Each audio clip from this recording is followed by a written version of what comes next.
relación que existe entre la hiperinflación, el estancamiento económico, la recesión y la pobreza, basándose en las lecturas propuestas por nuestro profesor Ramón Díaz, las cuales se enfocan en el contexto latinoamericano. Veremos cómo ha ido afectando este problema socioeconómico. y los integrantes son Jacqueline Indras Santaria, de la carrera de Ingeniería Meteorológica y Gestión de Riesgos Climáticos. Francis Eguay Casimir, de la carrera de Ingeniería Meteorológica y Gestión de Riesgos Climáticos. Andrea Chipana Cacunta, de la carrera de Ingeniería Meteorológica y Gestión de Riesgos Climáticos. Y Daniel Arturo Córdoba Barnechea, de la carrera de Ingeniería Agrícola.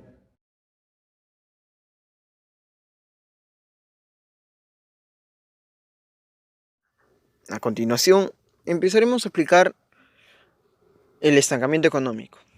El estancamiento económico se define como una situación en la que el PBI crece a unas tasas muy bajas o casi nulas, por lo cual los salarios no aumentan. Se diferencia de la recesión en que no existe una caída de actividad productiva, sino es un efecto, es un efecto o consecuencia del PBI. Más por el contrario, en el estancamiento económico hay un aumento en la actividad productiva, pero este aumento es tan reducido que no logra impactar en el mercado laboral. A continuación comenzaremos a definir acerca de la hiperinflación. La hiperinflación es una de las clases de inflación, que es una valoración general de los precios. La hiperinflación se define como una inflación excesiva, fuera de control, situación en la que el nivel generalizado de los precios se incrementa constantemente. Se caracteriza por estar acompañada por una depreciación de la moneda y alza de los tipos de intereses. Para algunos economistas, lo sitúan a la hiperinflación de un 50% a un 100% mensual de tasa de inflación. La hiperinflación siempre está relacionada a la crisis económica y política. Se denomina también como efecto de Olivera-Tanzi, porque a medida que aumenta la tasa de inflación y llega a convertirse en una hiperinflación, la recaudación real obtenida mediante impuestos disminuye considerablemente. Esto es debido a las demoras y los costos de recaudación a los que se debe enfrentar el Estado. Este fenómeno es conocido como efecto de Olivera-Tanzi. La hiperinflación hace su aparición principalmente en países en vías de desarrollo. Por ejemplo, a finales de los 80, los países que padecían estos síntomas de hiperinflación los llevó a desarrollar pactos de edad de crecimiento en los que se comprometían los gobiernos comerciantes, industriales y trabajadores a realizar acciones para estabilizar sus índices macroeconómicos. Los modelos de hiperinflación se centran en la demanda de dinero. Los economistas ven tanto un rápido aumento en el suministro de dinero como un aumento en la velocidad de intercambio del dinero si la inflación no se para. Cualquiera de estas dos o ambas son las causas últimas de inflación e hiperinflación. A continuación comenzaremos a definir la pobreza. La pobreza es una situación de no poder satisfacer las necesidades físicas, psicológicas, hasta dentro de la vida de uno mismo, como la alimentación, la vivienda, la educación, la asistencia sanitaria, el agua potable. Existen organismos que se ocupan, como el Banco Mundial. Según Manilov, tal vez por el remordimiento causado por su accionar en el tema de la deuda externa, que estranguló a países en vías de desarrollo. Hace su aparición principalmente en países subdesarrollados y en continentes como en África, Asia y América Latina. Por ejemplo, la pobreza en el Perú. Durante la transición del año 2000 a 2001, la pobreza en el Perú ha sido pujante. Uno de los factores es la renuncia presidencial presidencial de Alberto Fujimori a finales del año 2000 vía fax, y la consecuente crisis política, desestabilizando así al gobierno, forzando un cambio del mando y creando una incertidumbre en varios sectores financieros. Por otro lado, el fenómeno del Niño de 1998 contrajo fuertemente el crédito, ocasionando así el quiebre de bancos, creando una desaceleración en la economía hasta el 2001. Actualmente la tasa de pobreza se redujo 1,2 puntos porcentaje al 2018. Todo lo contrario a Venezuela, cual sigue aumentando más y más.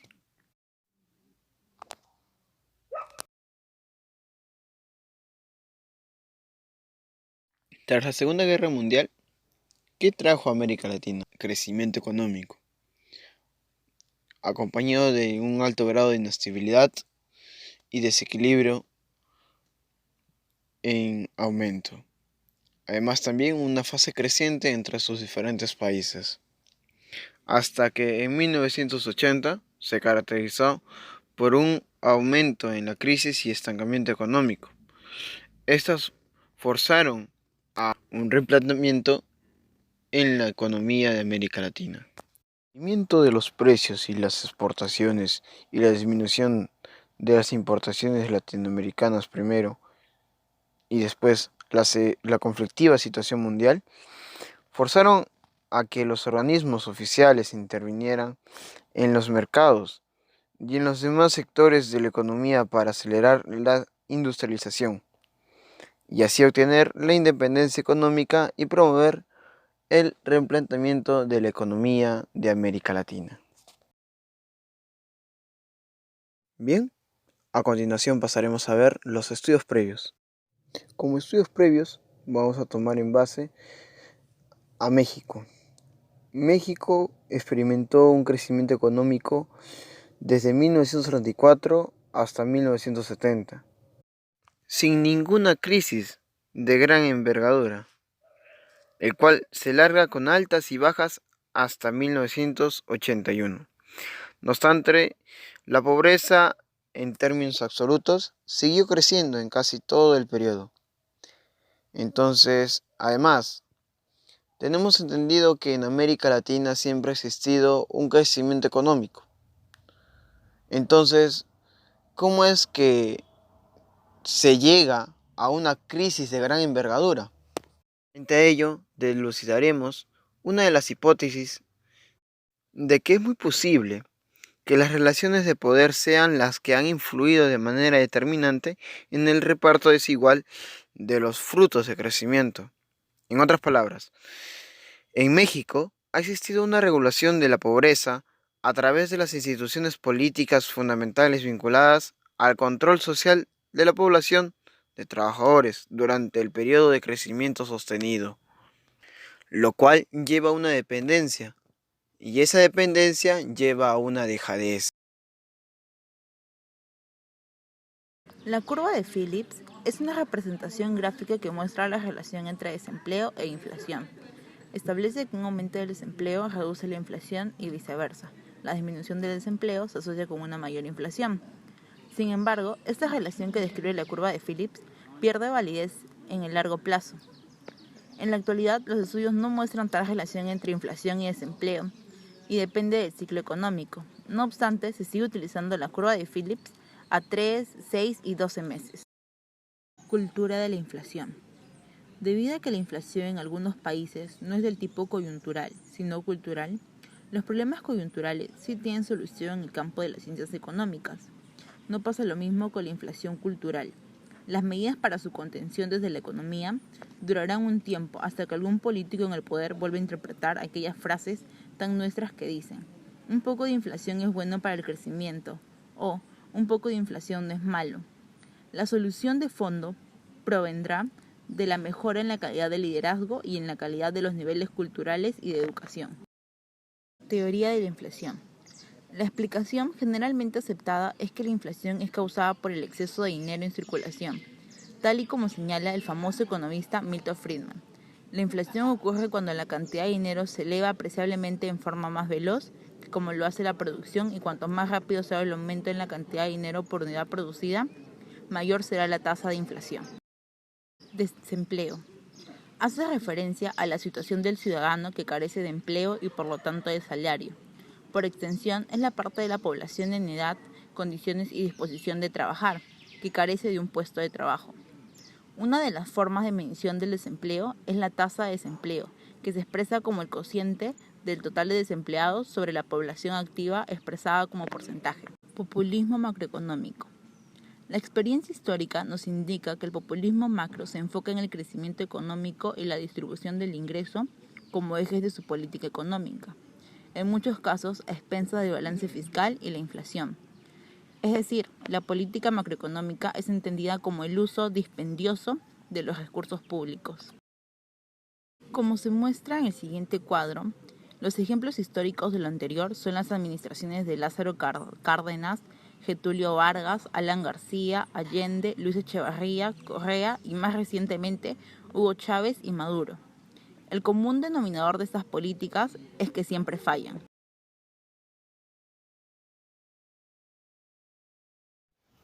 Lectura número 1. Hiperinflación, recesión y pobreza.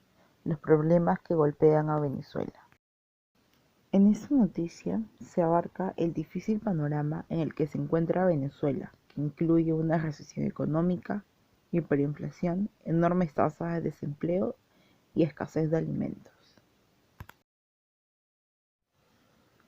En esta parte de la noticia nos hace una comparación entre la inflación mensual que sufrió el Perú entre 1987 y 1990, que fue de 397%, y en el cual los precios se duplicaban cada 13 días, con la de Venezuela, que según la Universidad de Johns Hopkins, la inflación mensual en diciembre del 2016 habría sido de 221%, y en el cual los precios se duplicaban cada 17 días.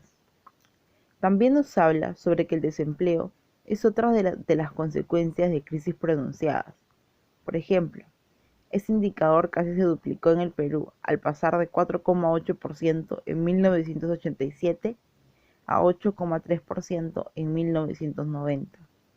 En Venezuela, según estimados del FMI, el desempleo ha aumentado en los últimos años, al pasar de 7,5% de la población en el 2013 a 21,2% en el 2016. Obviamente, en una situación de crisis económica donde hay una gran tasa de desempleo y además una situación de inflación donde los precios de los productos están muy elevados, hay un incremento de la pobreza. Como ejemplo, nos coloca en la situación peruana, donde se pasó de 41,6% en 1985 a 1986 a 51,1% en 1991. También nos coloca el ejemplo de Venezuela, que habría pasado de 34,2% en 2013 a 81,8% en 2016.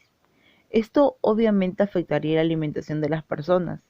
En el Perú, según el Grupo de Análisis para el Desarrollo, el gasto de los hogares en alimentos se redujo en 35%, lo cual explica que el consumo de calorías y proteínas también.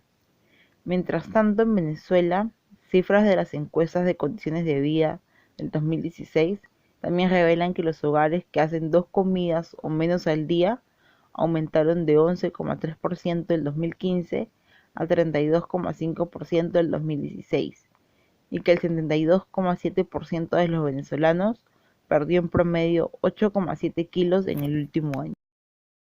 Lectura 2. La hiperinflación peruana, una revisión sistemática. Según Víctor Carrillo, la hiperinflación es un suceso que corroe la estructura socioeconómica de un país, porque disminuye el poder de compra del ciudadano común, aumentando los niveles de desigualdad, creando condiciones objetivas para la desestabilización social y afectando así el crecimiento económico. En esta lectura se hizo una revisión sistemática de este tema. Pero en sí, ¿qué es una revisión sistemática? Una revisión sistemática es un método científico de recopilación de estudios que organiza, amplios puntos de conocimiento, contribuyendo a responder preguntas acerca de lo que no funciona y de lo que funciona. En el caso de la hiperinflación peruana existen dos razones por las cuales se hizo esto. Uno de ellos fue el evento ampliamente documentado que requiere una categorización de su stock de conocimiento. El segundo es un caso exitoso de formulación e implementación de políticas públicas para detener un acelerado proceso de destrucción económica en el contexto latinoamericano. Causas de la hiperinflación peruana. Según Winterthur, los países recién democratizados tienden a experimentar episodios de altas inflaciones o hiperinflaciones, y esto se debe a que el gobierno tiende a abrir programas que ayuden a disminuir la desigualdad. En el caso de nuestro país, el desprestigio del modelo de libre mercado y las operaciones de grupos subversivos abandonaron el terreno para la implantación de un populismo macroeconómico. Ante todo ese dilema, el presidente responde con la ampliación de un programa de ajuste heterodoxo. El ajuste heterodoxo peruano implica, primero, incrementar la productividad del sector agrícola y la economía informal mediante un agresivo plan de inversión pública y la reactivación del modelo de sustitución de importaciones. Segundo, incrementar el consumo privado mediante el aumento de los salarios vía regulaciones, reducción de los impuestos, expansión del crédito e incremento del empleo público. Tercero, contener la inflación mediante controles de precios, de tasa de interés, de tasa de cambio y el congelamiento de las tarifas de los servicios públicos. Muy aparte de todo eso, el gobierno decidió modificar las condiciones de pago de la deuda externa, decidiendo cancelar solo a los acreedores que garanticen flujos de caja futuras para el país y un monto no mayor al 10% de las exportaciones anuales. El programa fue un éxito durante los 2 primeros años, pero esta ilusión de armonía se sostenía sobre un flujo de recursos públicos que comenzó a disminuir productos de las políticas populistas. El gobierno trató de solucionar esto incrementando los ingresos por señoreaje, y esto se dio por la poca madurez de las instituciones monetarias de la naciente democracia. Efectos de la hiperinflación peruana. Cuando el Estado implementa cubrir déficit fiscal con recursos de señoreaje, inunda el mercado con moneda, y esto aumenta el nivel de precios y, aplicado a un impuesto informal, disminuye el poder de compra del ciudadano. Pero en sí, el efecto principal de esta hiperinflación fue que el porcentaje del PBI disminuyó. La estabilización de la economía peruana. Cuando Alberto Fujimori asume el poder, implementa un plan de ajuste para estabilizar la economía. Este nuevo equipo de gobierno observa el problema con un enfoque monetarista y aplica un programa ortodoxo, para eliminar así el déficit fiscal y disminuir la liquidez. En 1991, como parte de la política de reducción de liquidez, se introdujo una nueva moneda.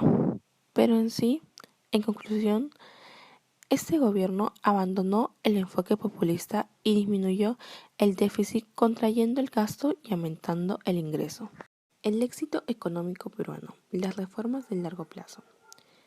Es un hecho claramente establecido en la ciencia que el evento en cuestión es el tipo clásico monetarista, ampliamente tratado por los investigadores e incapaz de arrojar mayores sorpresas. Por consiguiente, el área de estudio más atractiva lo representa el análisis de las reformas institucionales posteriores a la estabilización. El Perú no solo logró vencer a la hiperinflación, sino que además fue capaz de aprender el evento y desarrollar un set de políticas de largo plazo que hizo que la economía tenga un crecimiento sostenido. Para el periodo de 1993 y 2014, la inflación se logró controlar y el crecimiento económico era una realidad. La causa de este éxito radicó en el desarrollo de diseño institucional en la Constitución de 1993 para asegurar la autonomía del BCRP, la implementación de una política monetaria de mediano y corto plazo basado en metas de agregados monetarios e inflación, y la sanción en 1999 de un instrumento normativo que obliga a la sostenibilidad del presupuesto, equilibrando los niveles de gasto y deuda. ¿Qué es la hiperinflación y por qué es tan peligrosa? La hiperinflación, uno de sus conceptos es que es un caso extremo de la inflación y ocurre cuando hay un rápido aumento en la cantidad de dinero circulante que no está correspondido por un aumento similar en la cantidad de bienes y servicios existentes en la economía. Otro autor dice que la hiperinflación existe cuando la tasa de desinflación supera el 50% mensual y anualmente cerca de 13.000%. Ahora, ¿qué sucede cuando hay la hiperinflación? Las tiendas empiezan a cambiar sus precios hasta 4 veces por día. La población empieza a gastar sus sueldos en bienes duraderos para no perder poder adquisitivo. Y otra es que se cuantifica el valor de los productos en moneda extranjera estable, con la que se deben mantener los ahorros. Otros lugares, aparte de Sudamérica, del Perú, que se ha mostrado la inflación, sería en Alemania, en Hungría, en Zimbabue. Bueno, en verdad se producieron en más de 56 países. Las ayudas humanitarias que llegaban a Venezuela eran incendiadas. Estas originaban muertos y heridos, tratando de rescatar alimentos y medicinas. Esto dejó una sensación amarga, sensación de que el final de la dictadura venezolana está cerca. Según el vicepresidente de los Estados Unidos, un amplio sector de los venezolanos estaría de acuerdo con la intervención estadounidense para salir de Maduro. Pero esta intervención militar sería fatal para la imagen de Estados Unidos en Latinoamérica, ya que victimizaría a Maduro. La OEA vio varios cooperantes cubanos en Venezuela.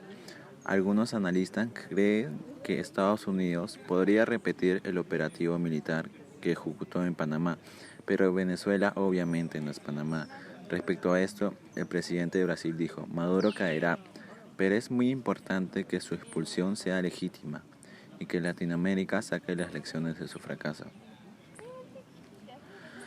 Al morir Chávez y dejarle a Maduro el poder, Venezuela había escalado posiciones en los rankings de criminalidad y corrupción y pobreza, y habrían iniciado la hiperinflación que nosotros conocemos.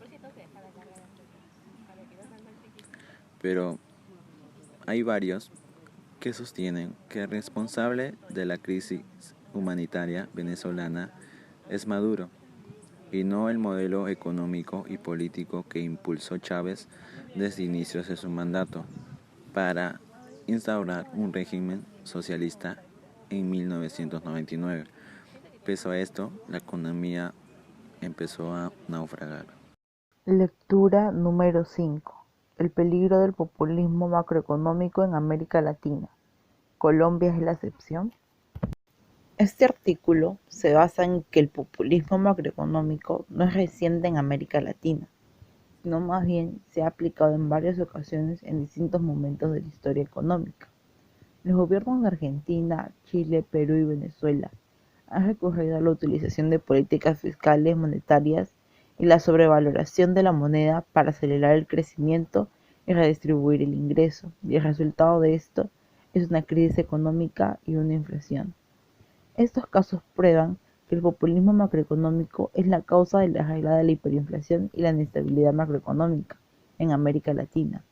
Eso sucede debido a que el populismo macroeconómico hace hincapié en el crecimiento a través de políticas redistributivas en el corto plazo para aumentar el consumo, dejando de lado el equilibrio macroeconómico, especialmente en lo que se respecta a la inflación y el déficit fiscal. Por otro lado, nos muestra a Colombia como una excepción a esta regla. Nos explica que eso sucede debido a la independencia de las instituciones que conducen la política monetaria de este país. Fases del populismo macroeconómico. En el presente gráfico podemos observar cómo el populismo en su primera fase parece ser una propuesta que conlleva consigo una buena etapa en la economía, pero al pasar a las fases superiores empezamos a observar los problemas que llevan consigo hasta terminar en una crisis económica, una inflación o una hiperinflación.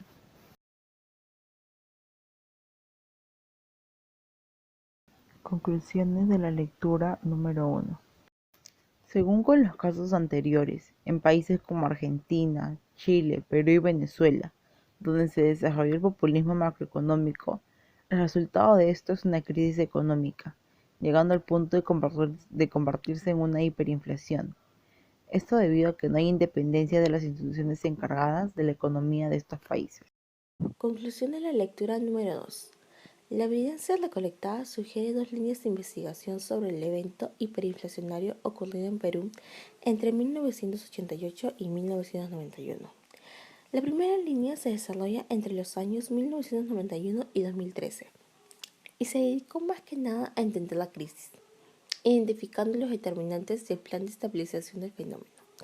La segunda línea se extiende desde el año 2010 hasta el 2015 y se enfocó en explicar las reformas institucionales de largo plazo que fueron diseñadas para evitar otra situación de hiperinflación y fomentar así el crecimiento económico sostenido. En cuanto a las causas, la hiperinflación fue causada por la aplicación de un paquete de ajuste heterodoxo que produjo un enorme déficit fiscal, y este déficit se intentó cerrar incrementando los ingresos de señoraje. Y esta estrategia fue posible debido a la fragilidad de las instituciones fiscales y monetarias de la nación. En corto plazo, la estabilidad en la economía se llegó a dar mediante la aplicación de un plan de ajuste ortodoxo, y esto fomentó la responsabilidad fiscal y la planificación monetaria en base a metas de inflación. Conclusión de la lectura número 3. Se concluye que la hiperinflación ocurre cuando hay un aumento en el dinero circulante y cuando hay un aumento en la cantidad de bienes y servicios en la economía, aumentando así el costo de vida. Hay muchas causas, pero la principal es el aumento de impresión de billetes, afectando a varios negocios, como los en las tiendas, que empiezan a cambiar el precio de sus productos varias veces por día, obligando a las personas a comprar bienes duraderos. Pero el mayor daño que ocasiona es en la economía de un país, afectando el valor de cambio. Conclusión de la lectura número 4. Llegamos a la conclusión de que el problema de Venezuela no es actual, sino que ya viene desde años atrás con el inicio del gobierno de Chávez. Primero, debido al golpe de Estado que realizó para entrar al gobierno de su país. Segundo, con los tratados que realizó con varias organizaciones, como lo eran las FARC y Odebrecht. Y esto llevó a la pobreza, que lo solucionó debido al petróleo. Así heredó el gobierno Maduro, con ya indicios de inflación y problemas con otros países como Estados Unidos. Llegamos también a la conclusión de que una inflación está estrechamente relacionada con el aumento de la pobreza y el desempleo. Esto presentando modelos comparativos en el Perú en los años 1987 hasta 1990 y Venezuela en el año 2017. Con esto concluimos con el video. Esperamos que haya sido de su agrado. Gracias.